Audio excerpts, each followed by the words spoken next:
ताज्या बातम्यांसाठी महान करेला सबस्क्राइब करा आणि बेल आयकॉनला क्लिक करा। शिरपूर तालुक्यात बिबट्याची दहशत। भरवाडी शिवारात कोरड्या विहिरीत पडला बिबट्या। शिरपूर तालुक्यात गेल्या अनेक दिवसापासून बिबट्याच्या सततच्या हालचालींमुळे शेतकरी वर्गात भीतीचे वातावरण निर्माण झाले आहे। टेकवाडे, भरवाडे तसेच आसपासच्या परिसरात बिबट्याने पाळीव जनावरांवर हल्ले केल्याच्या घटना घडल्या असून या हल्ल्यात काही जनावरे दगावली आहेत।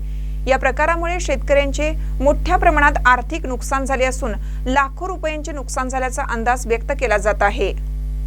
बिबट्याच्या दहशतीमुळे शेतकरी रात्रीच्या वेळी शेतात जाणे टाळत असून शेतातील रखवालदारी करणंही कठीण झालं आहे। अनेक शेतकऱ्यांनी जनावरे घराजवळच बांधण्यास सुरुवात केली असून शेतात काम करताना भीतीचं वातावरण आहे। वन विभागाकडे वारंवार तक्रारी करूनही बिबट्याचा बंदोबस्त न झाल्याने शेतकऱ्यांमध्ये नाराजी दिसून येत आहे। दरम्यान आज दुपारी शिरपूर तालुक्यातील भरवाडी शिवारात एक बिबट्या पाण्याच्या शोधात भटकत असताना श्री दिलीप गिरधर पटेल यांच्या शेतातील कोरड्या विहिरीत पडल्याची घटना घडली। शेतात असलेल्या रखवालदाराच्या लक्षात ही बाब आली। विहिरीत बिबट्या अडकून पडलेला दिसताच रखवालदाराने तात्काळ शेतमालक दिलीप गिरधर पटेल यांना फोनद्वारे माहिती दिली। माहिती मिळताच शेतमालकाने त्वरित वन विभागाशी संपर्क साधला। वन विभागाचे अधिकारी व कर्मचारी काही वेळातच घटनास्थळी दाखल झाले।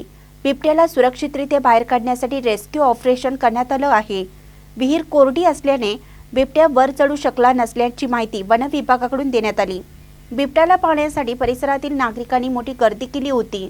संभाव्य धोका लक्षात घेता शिरपूर शहर पोलीस ठाण्याचे पोलीस कर्मचाऱ्यांनीही घटनास्थळी दाखल झाले। पोलिसांनी नागरिकांना सुरक्षित अंतरावर ठेवत गर्दी नियंत्रणात ठेवण्याचं काम हाती घेतलं।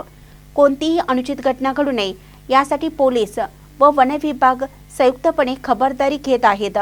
वन विभागाकडून बिबट्याला कोणतीही इजा न होता रेस्क्यू करून नैसर्गिक अधिवासात सोडण्याचे प्रयत्न सुरू आहेत।